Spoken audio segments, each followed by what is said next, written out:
یہ ہے قرآن کا مطلب. فَإِذَا عَزَمْتَ, جب ایک ڈیسیجن لے لیا ہے نا, فَتَوَكَّلْ عَلَى اللَّهِ, تو نتیجہ کس پہ چھوڑنا ہے؟ اللہ پہ. یہ توکل کی کمی ہے, اللہ پہ اعتماد ہی نہیں ہے بھائی. جب فیصلہ کر لیا تمام پہلوؤں سے, ایسی کی تیسی, دیکھا جائے گا کیا ہوگا بھائی, دیکھ لیں گے یار, اللہ ہے نا, اللہ بھی تو کچھ کرے گا, سارا خود ہی کرنا ہے, کیا خیال ہے؟ اللہ بھی تو, اللہ کے لیے کر رہے ہو نا ایک کام, تو کچھ اللہ پہ چھوڑو یار. صبر کی توفیق بھی اللہ کی طرف سے ملتی ہے. دیکھو ابو سعید خدری رضی اللہ تعالیٰ عنہ چھوٹے بچے تھے, غزوہ احد جس کا بھی واقعہ چل رہا ہے, ان کے خاندان کے سارے مرد اس غزوہ میں شہید ہو گئے, باپ بھی شہید, بھائی بھی شہید. اب کمانے والا گھر میں کوئی بھی نہیں بچا, گھر میں فاقے آنا شروع ہو گئے. تو ان کی والدہ نے کہا کہ بھائی سب جا کے نبی سے پیسے مانگ رہے ہیں صدقے کے, آپ بھی جا کے مانگو, اور یہ نبی کے حکم پہ ہی ہوا ہے نا سب کچھ. تو جو بھی آتے کہ بھئی ہمارے بھائی شہید ہو گئے, ہمارے باپ شہید ہو گئے, گھر میں فاقے پڑ رہے ہیں, تو آپ صلی اللہ علیہ وسلم ان کو صدقے کے پیسے دے دیتے کہ چلو جی تم لو. لیکن جن کے بارے میں نبی سمجھتے تھے نا کہ ان میں خوب توکل ہے, ان کو نبی نے نہیں دیے. جب ابو سعید خدری چھوٹے بچے تھے, یہ نبی کے پاس آئے اور کہا کہ یا رسول اللہ, گھر میں فاقے ہیں, میرے بھائی بھی شہید. یار دیکھو, جس لیڈر کے کہنے پہ شہید ہوئے ہیں, اگر آج کسی کے کہنے پر آپ کا باپ, آپ کا بھائی شہید ہو جائے اور آپ اس کے پاس جاؤ اور پیسے مانگو, اور وہ جواب میں یہ کہے جو نبی نے کہا, من یتصبر یصبرہ اللہ, جو اللہ سے صبر مانگتا ہے اللہ اس کو صبر دیتا ہے.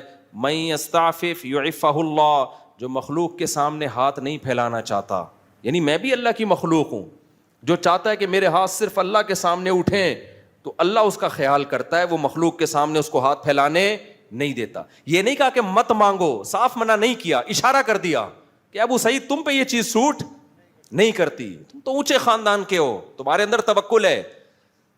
دیکھو کیا نبوت کی, یعنی آپ صلی اللہ علیہ وسلم کی تربیت کا انداز دیکھو نا. آپ یہ بھی تو کہہ سکتے تھے کہ اے ابو سعید مجھ سے مت مانگو, یہ بھی نہیں کہا, کیونکہ بہت بڑی آزمائش ہو جاتی پھر ابو سعید کے لیے کہ بھئی نبی نے صاف منع کر دیا ہے. اصول ضابطہ بیان کر دیا, اس کے بعد مطلب اب اگر مانگنا چاہتے ہو تو میں تمہیں دے دوں گا. اصول ضابطے میں اشارہ کر دیا کہ مجھے تمہارا مانگنا پسند نہیں آیا. مانگ بھی کس سے رہے؟ نبی سے بھائی, لیکن ہے تو مخلوق نا, تو نبی سے مانگنے کو بھی نبی پسند نہیں کر رہے. بھائی کس سے مانگو؟ اور ابو سعید خدری کا ایمان کا لیول دیکھو آپ. میں کہتا ہوں آج میرا کوئی لیڈر ہو جس کے لیے میں اپنا سب کچھ کٹا دوں, اور میں دیکھ رہا ہوں کہ وہ سب کو پیسے بھی دے رہا ہے اور مجھے ٹکا, یعنی یوں ہمارے لحاظ سے وہ ٹکا سا جواب ہو, ہم کم ظرف لوگ ہیں نا, ہمارے لحاظ سے وہ ہمیں جواب دے دے اور کہے کہ صبر کرو اللہ کھلائے گا, صبر کرو اللہ پلائے گا, تو میرے کیا جذبات ہوں گے؟ میں کہوں گا جاؤ بھائی, آج سے آپ کی جماعت کو ہم نے چھوڑ دیا, سب کو دے رہے ہو, قربانی ہمارے گھر والوں نے سب سے زیادہ دی ہے, فاقے پڑ رہے ہیں, میری ایک ماں وہ بیوہ ہو گئی اور ہم یتیم ہو گئے, باپ بھی شہید, بھائی بھی شہید, کوئی بچا نہیں ہے, اور ہمیں مشورے اللہ سے مانگو اللہ سے ہوتا ہے, اور ان کو بھی دے دیا, ان کو بھی دے دیا. لیکن ابو سعید خدری کا حوصلہ دیکھو یار,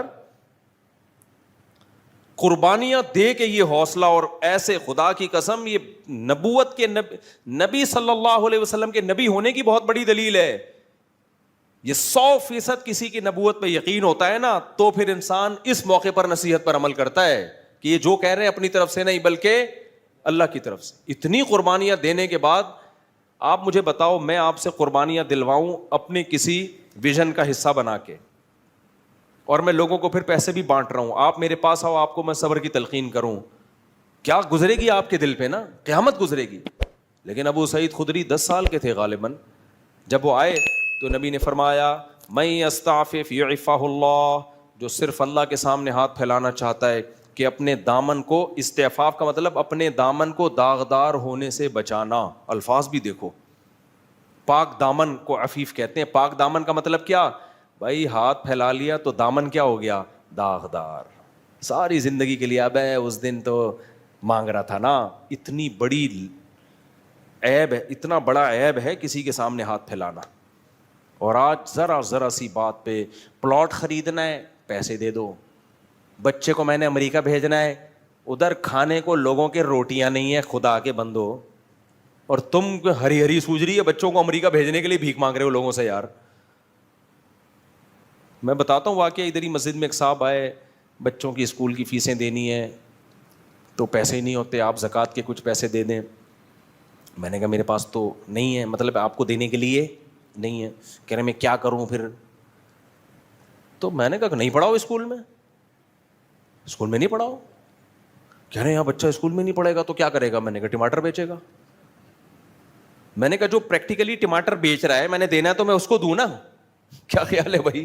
ابھی تیرا تو امکان ہے کہ پتہ نہیں ٹماٹر بیچے گا بھی کہ نہیں بیچے گا, ہو سکتا ہے کل اللہ اسباب کے دروازے کھول دے. میں نے کہا بھائی کوئی بیماری خطرناک آ گئی ہو, مر رہا ہو بندہ, یا خدا نخواستہ کوئی کھانے پینے کے لالے پڑے ہوئے ہوں تو سمجھ میں آتا ہے, ادروائز یہ نہیں آتا.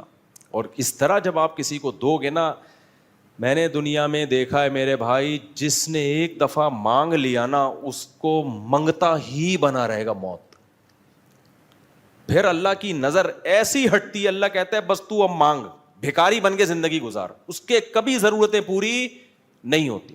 مر جائے گا کفن بھی ادھار لے کے جائے گا.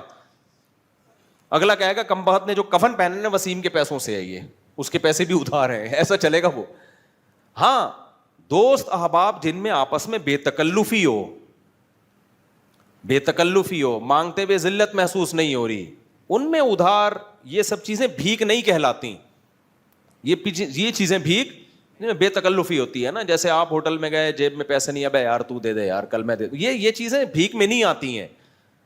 بھیک کا مطلب ہے آپ کو خود محسوس ہو رہا ہوتا ہے کہ میں کسی کے احسان کے نیچے دب رہا ہوں, احسان کے نیچے دب رہا ہوں. ہاں آپ مالدار ہیں, آپ کو پتا ہے ابھی میری سیلری نہیں آئی ہے, اگلے مہینے آ جائے گی, تو اپنے ہی جیسے کسی مالدار سے کہہ دینا یار تھوڑا پیسے دے دوں گا. اپنے دوست جس سے بے تکلفی ہو, وہ تو چلتا ہے سوسائٹی میں نا.